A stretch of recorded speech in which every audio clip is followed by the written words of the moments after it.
Chapter 12. Me and Winn-Dixie got to Gertrude's Pet so early for my first day of work that the closed sign was still in the window. But when I pushed on the door, it swung open, and so we went on inside.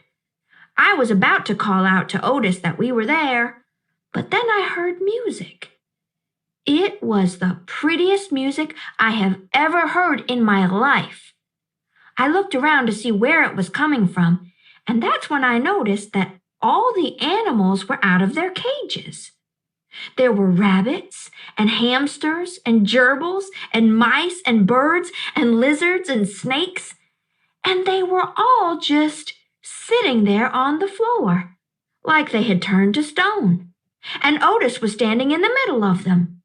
He was playing a guitar, and he had on skinny, pointy-toed cowboy boots, and he was tapping them while he was playing the music. His eyes were closed, and he was smiling. Winn-Dixie got a dreamy kind of look on his face. He smiled really hard at Otis, and then he sneezed, and then his whiskers went all fuzzy, and then he sighed and kind of dropped to the floor with all the other animals. Just then, Gertrude caught sight of Winn-Dixie. "Dog!" she croaked, and flew over and landed on his head. Otis looked up at me. He stopped playing his guitar, and the spell was broken. The rabbits started hopping, and the birds started flying, and the lizards started leaping, and the snakes started slithering, and Winn-Dixie started barking and chasing everything that was moving, and Otis shouted, "Help me!" For what seemed like a long time, me and Otis ran around trying to catch mice and gerbils and hamsters and snakes and lizards. We kept on bumping into each other and tripping over the animals, and Gertrude kept screaming, "Dog! Dog!" Every time I caught something, I put it back in the first cage I saw. I didn't care if it was the right cage or not. I just put it in and slammed the door. And the whole time I was chasing things, I was thinking that Otis must be some kind of snake charmer, the way he could play his guitar and make all the animals turn to stone. And then I thought, this is silly. I shouted over Winn-Dixie barking and Gertrude yelling. I said, "Play some more music, Otis." He looked at me for a minute. Then he started playing his guitar, and in just a few seconds, everything was quiet. Winn-Dixie was lying on the floor, blinking his eyes and smiling to himself and sneezing every now and then. And the mice and the gerbils and the rabbits and the lizards and the snakes that we hadn't caught yet got quiet and sat still. And I picked them up one by one and put them back in their cages. When I was all done, Otis stopped playing. He looked down at his boots. "I was just playing them some music. It makes them happy." "Yes, sir," I said. "Did they escape from their cages?" "No," Otis said. "I take them out. I feel sorry for them being locked up all the time. I know what it's like, being locked up."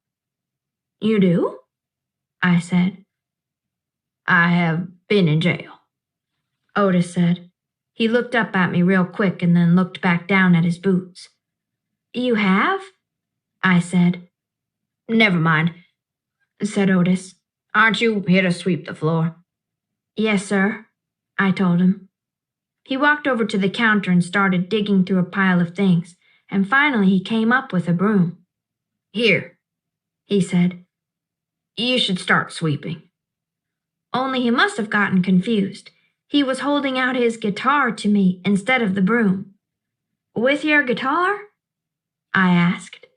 He blushed and handed me the broom, and I started to work. I am a good sweeper.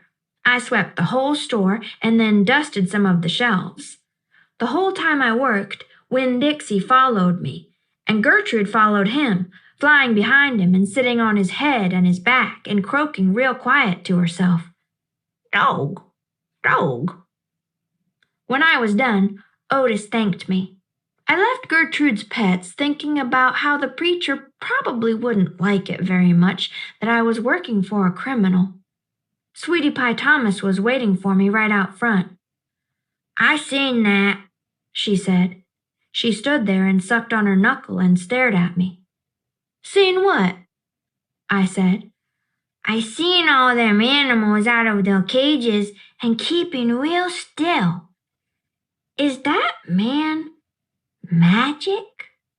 she asked. "Kind of," I told her. She hugged Winn-Dixie around the neck. "Just like this grocery store dog, right?" "Right," I said. I started walking, and Sweetie Pie took her knuckle out of her mouth and put her hand in mine. "Are you coming to my birthday party?" she asked. "I surely am," I told her. "The theme is pink," she said. "I know it," I told her. "I gotta go," she said all of a sudden. "I gotta go home and tell my mama about what I seen. I live right down there, in that yellow house. That's my mama on the porch, you see her? She's waving at you."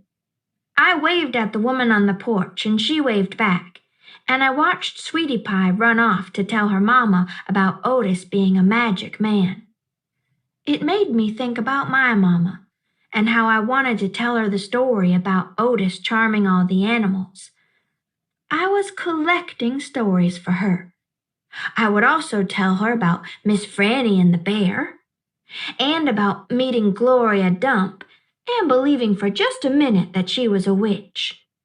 I had a feeling that these were the kind of stories my mama would like, the kind that would make her laugh out loud, the way the preacher said she liked to laugh.